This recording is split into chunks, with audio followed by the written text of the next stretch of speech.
Welcome back to Boilers and Beyond. I'm Jordan Jones.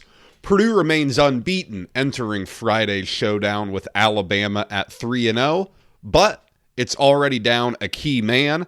I'll discuss Daniel Jacobsen's season-ending injury today. We'll look at some of the good and bad from Mackey Arena through 3 games. I will touch on that showdown with Alabama and answer your Purdue basketball questions before a couple of thoughts on where Purdue football sits with 3 games to play. If you don't already, be sure to follow the show on Twitter at Boilers Beyond. Lots to talk about here as football winds down, enters a critical month here of decision-making for the future. Come join the conversation on that, plus obviously still a lot of basketball to play. We'll be tweeting through every game. Come join the conversation there and subscribe so you don't miss a thing. We'll be here every week through the end of the NCAA tournament, at least. Probably a little later after that too. But since we last spoke, Purdue beats Northern Kentucky 72-50. Purdue beats Yale 92-84.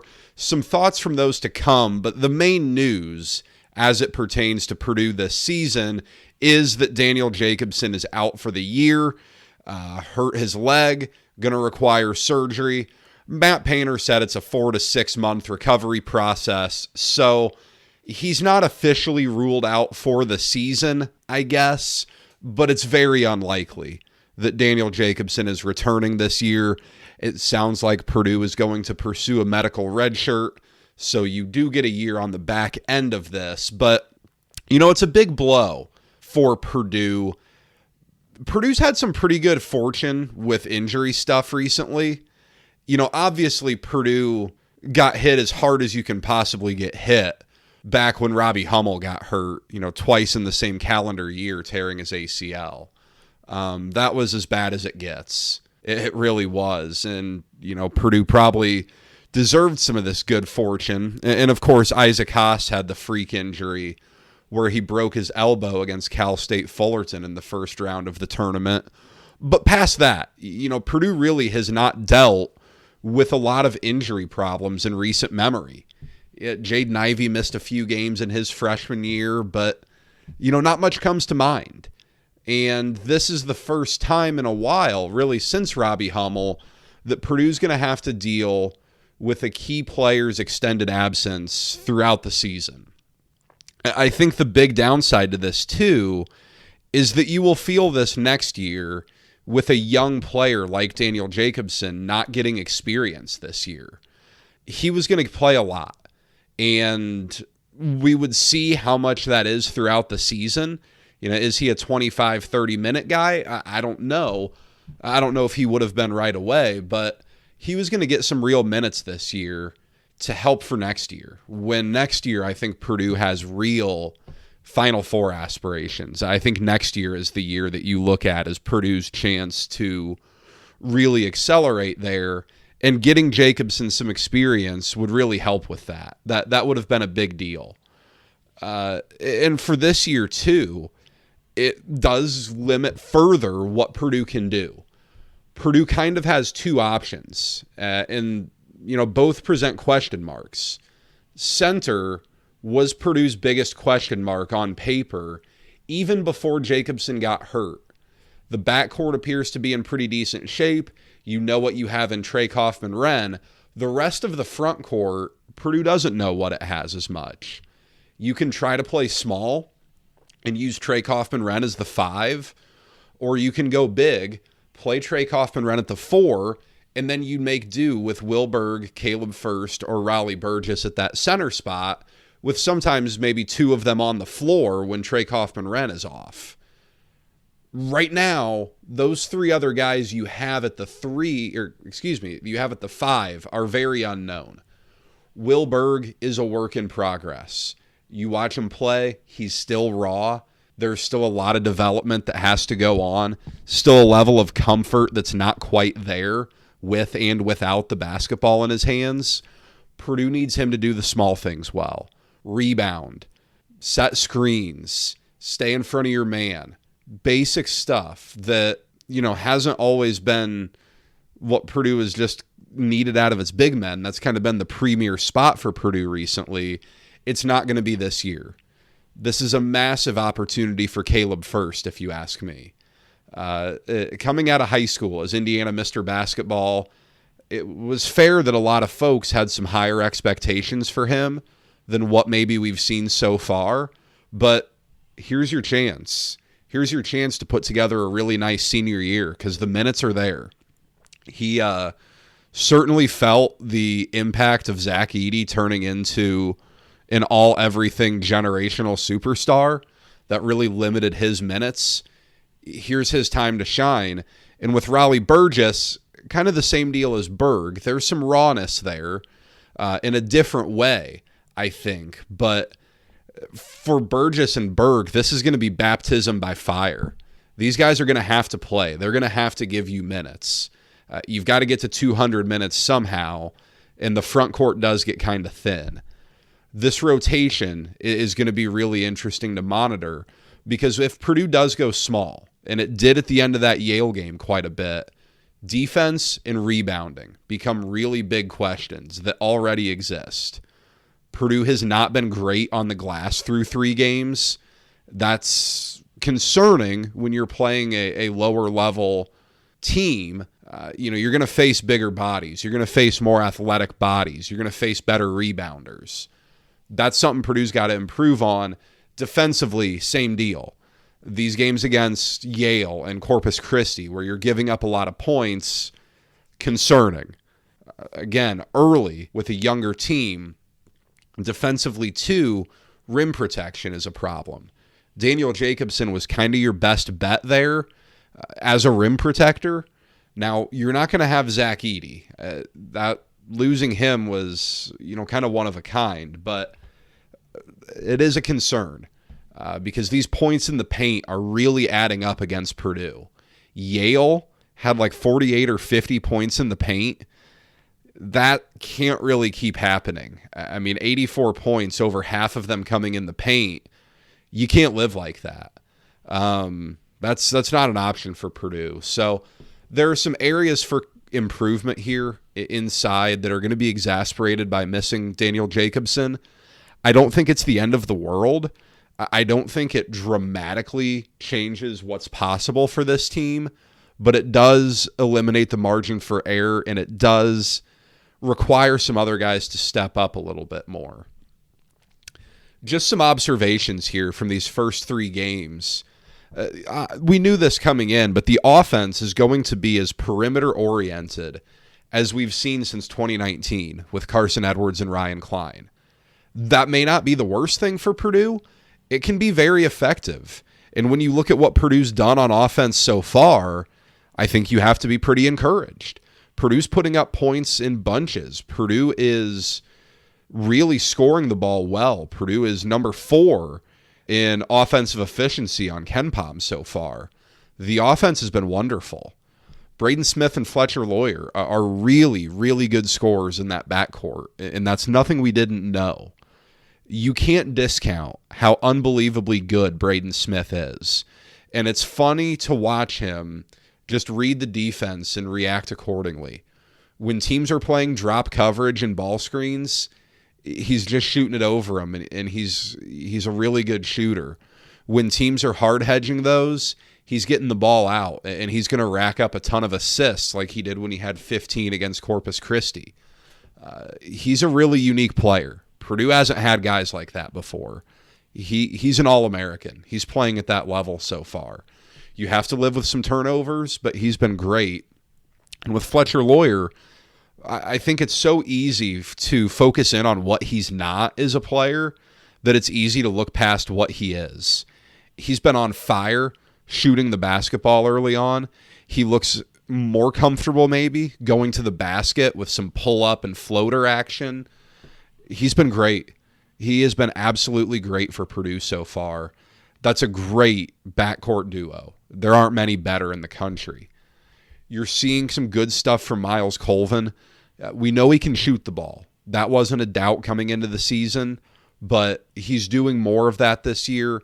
We knew he could dunk it, and he's doing that this year.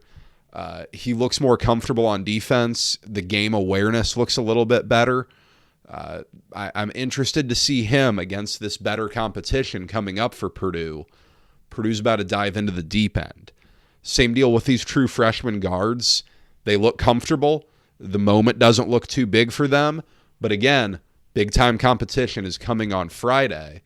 And I kind of found myself wondering, is Purdue ready for this? We're going to find out. I have no idea. I give Purdue all the credit in the world for scheduling this. I'm kind of clicking through days on KenPom to see what good games are coming up, and it's kind of bleak. There are not a lot of big-time matchups. I know Carolina and Kansas played last weekend, and the Champions Classic was last night, but not a ton of big-time non-conference matchups so far. This is absolutely one of them. This is on a home court, and I believe Purdue goes to Tuscaloosa next year, so these are the games college basketball needs more of. This is great early season stuff. As we all know, Alabama's very good. Alabama's very dangerous. Bama's number 2 in the AP poll. Now, Bama's a little lower, number 10 at KenPom, but we've seen Mark Sears. He is capable of going nuclear. Grant Nelson is a really nice, 4-5 guy. Cliff Amore, Purdue fans know him all too well from Rutgers. Not a big-time scorer, but really good on the glass, really good shot blocker. He's going to really pose a huge challenge for Purdue's big guys. Whether it goes small, whether it goes big, it's got to figure out what to do with Cliff, because that guy can really change the game. It's Alabama. Purdue played them last year in Toronto. Alabama made 19 threes and lost the game. That's how Alabama plays. Nate Oates wants his team to only shoot layups and threes, and the shot charts are wild with Bama. So, if Bama shoots really well, I don't know how Purdue's going to win this game. If Bama doesn't shoot well, Purdue should be in pretty good shape. That's what it comes down to with Alabama. But Purdue can't survive Bama making 19 threes. Purdue can't survive Bama breaking 90 points. This is going to be a game that you got to score to win. I think Purdue looks more equipped right now to win higher scoring games, but Purdue's got to rebound. That's a huge concern right now. You can't give Alabama 2 or 3 looks at it, especially, the old saying, the best time to shoot a 3 is off an offensive rebound. Bama's going to get some wide open looks if it's getting rebounds. Purdue's got to be better on rotations. If it's going to double Cliff Amore, and it probably has to, you can't leave guys wide open. Bama's got shooters around him. Bama has not shot particularly well so far this year, but we know Bama is more than capable of doing so. Right now, it looks like Purdue's probably going to be favored in this game, or at least right around a pick. I'm recording this Wednesday night, so the lines aren't up yet, but KenPom has Purdue -2. I think I saw that Bart Torvik has Purdue favored. I'm not going to go that far. This would be a big time win if Purdue could do it.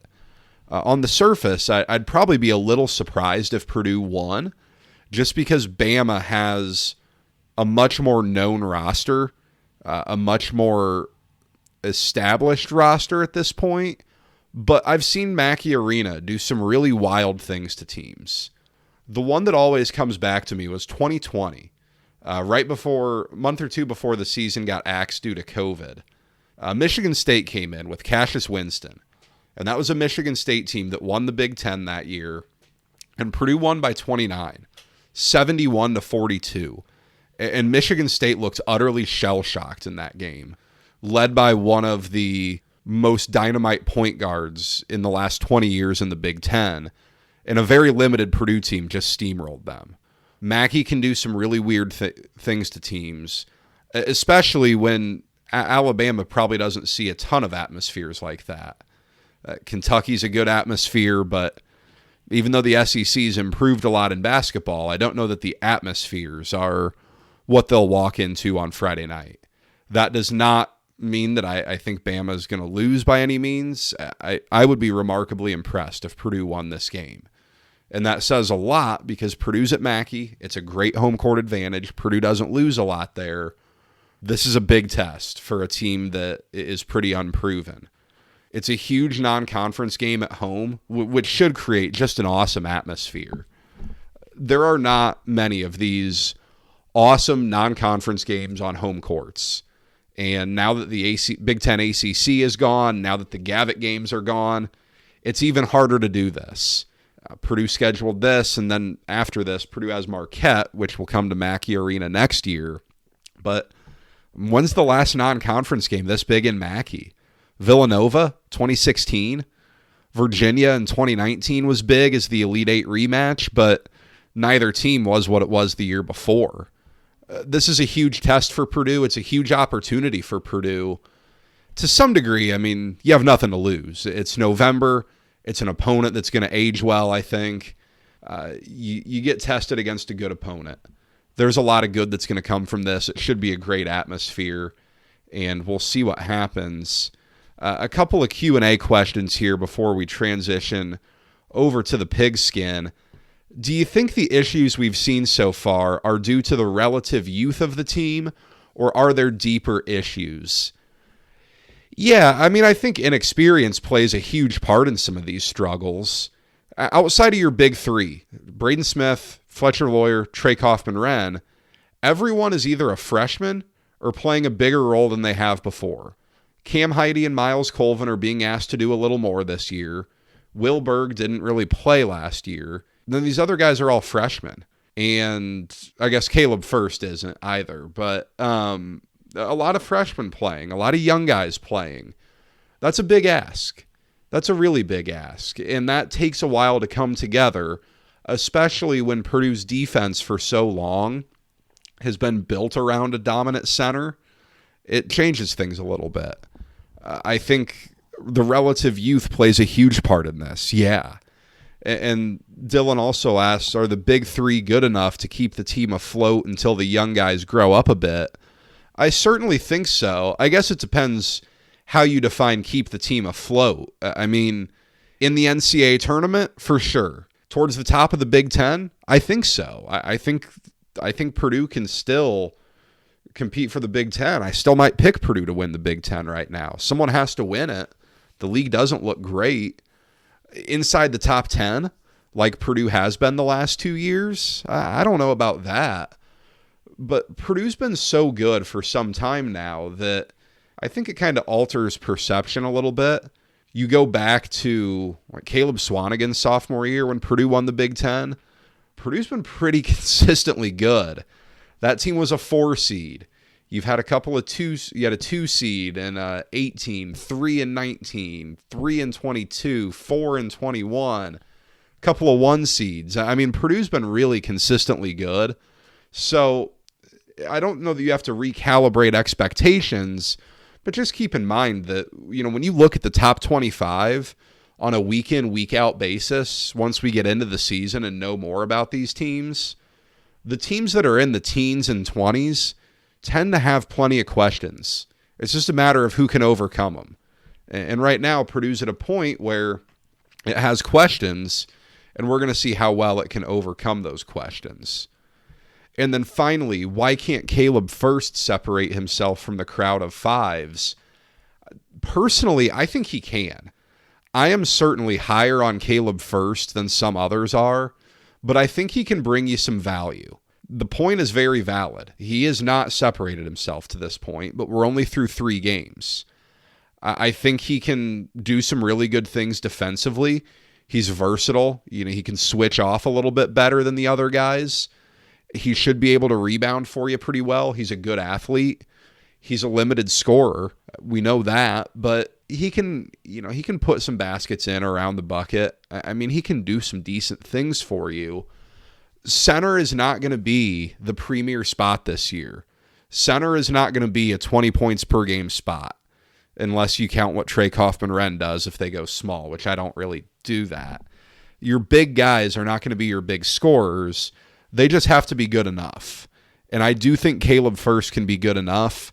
I do think we've seen these younger guys get some cracks early on because Purdue's got to figure out what it has there. It's only fair. You have these bye games for a reason. You have to figure out what you have. I'll be fascinated to see how much Caleb Furst plays on Friday, because last year when Purdue played Bama up in Toronto, Caleb Furst played a ton to help guard Alabama on the perimeter, and he did a nice job in that game. We shall see. Going to be interesting to watch. After the break, we will turn the page over to football for a little bit. 2024 is coming to an end, and there were so many highlights of this year. While it may not have qualified as a highlight, did you review your insurance coverages with a professional this year? If not, give me a call at 317-846-5861 or email me at jordan.jones@infarmbureau.com. We'll go over your current insurance program for free with no obligation to even receive a quote. And we'll talk some Purdue sports in the process. Reach out today and we'll knock it out before the end of the year, no matter where you are in Indiana. Turning the page to Purdue football here, a 45-0 loss to Ohio State where there just isn't that much to say. It's the same stuff every week. The pass game didn't get very much going. The run game gave you a spark early on, but over time it got stifled. The defense wore down and folded. There were special teams problems. It's almost just copy-paste at this point of what's been a really, really brutal season. There's now a competition at kicker just to add insult to injury. To be fair on this, maybe Ryan Walters was right to not attempt a field goal in overtime against Northwestern, which further exasperates why that's such a problem, that decision might have been the right decision. It shouldn't have been the right decision. You should have a kicker that can make that kick from what would have been 38 yards, but Spencer Porath missed a 38-yarder in Columbus. He missed a 21-yarder. That's extra point distance. This is a big problem here. I don't think it helped matters that after the Northwestern game, Porath kind of got a vote of no confidence when Walters described the decision, but, here we are. Here we are, and it's going to be Ben Freehill. It's going to be Spencer Porath going at it for the kicker job this week. We'll see what happens. We'll see who trots out there for the first kick against Penn State if there is a field goal attempt. But, Purdue is just kind of adding insult to injury. RJ Lopez is in the mix too. Purdue took him as a transfer from UCLA. No clue if he's in this mix or not, but right now, this is just another problem. Purdue's been shut out twice in 3 games, and it's completely fair to say, look, it's Oregon and Ohio State. These are, what are they, the number 1 and number 2 teams in the country right now. I'm not completely positive as to whether they're 1 or 2, but they're both elite. They're both very elite teams. Getting shut out's a problem, though, and you just have to be more competitive than this.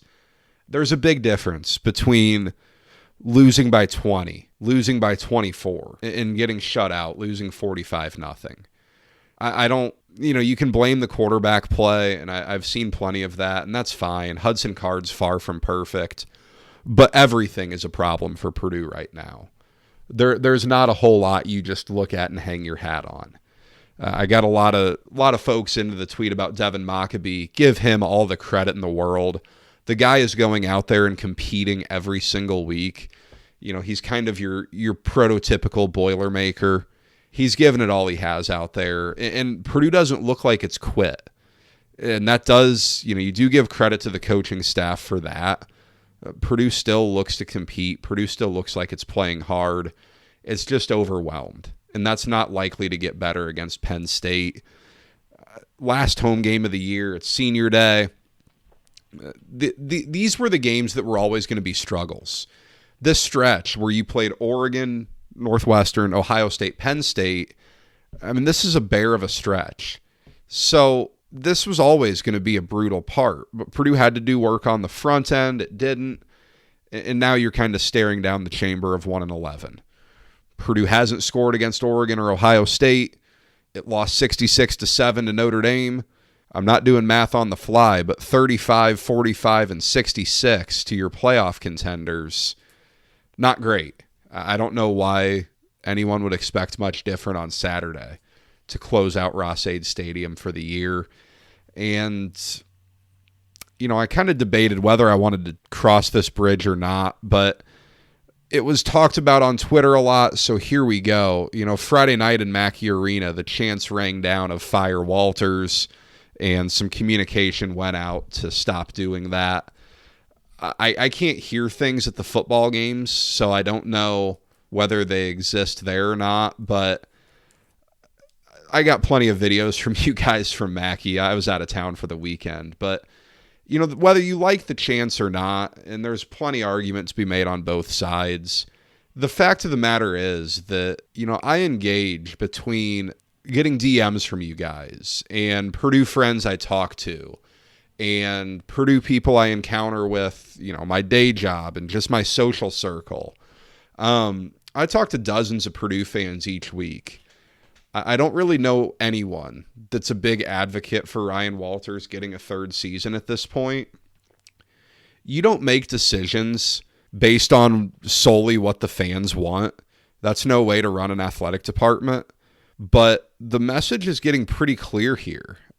This is as unanimous as I've seen Purdue fans, which tend to be on the conservative side of things.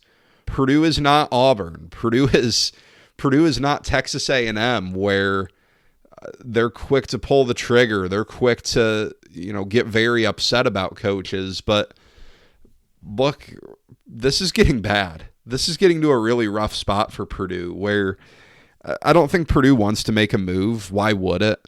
You never want to make moves. You never want to start paying buyout money. You never want to admit you were wrong. But we're nearing this point of I don't know what choice Purdue has. At bare minimum, you'd have to just completely revamp the coaching staff. And Ryan Walters kind of hinted to that in his press conference this week when he talked about being hands-off and overseeing everything. Is that enough? I don't know. This is a big problem for Purdue right now, because I do think you're going to face real apathy next season if you do run this back. Apathy's dangerous. It's really dangerous. When fans stop caring, they stop showing up, and you're losing gate revenue. You're losing parking revenue. You're not selling the $10 beers in the stadium. You're losing merchandise revenue from folks coming in and buying stuff at the team store and at university bookstore. This is all a real problem for Purdue here. This all adds up.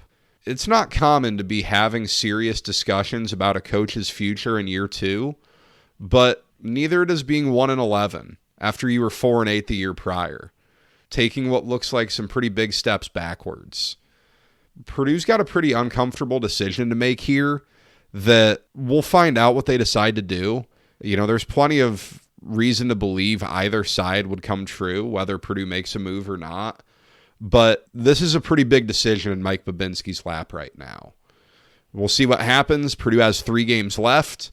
I think, the odds would clearly tell you that Purdue is likely to finish at 1-11. We'll see what happens. But right now, this is getting ugly. And when it gets this ugly, how many times does it get better? I don't know.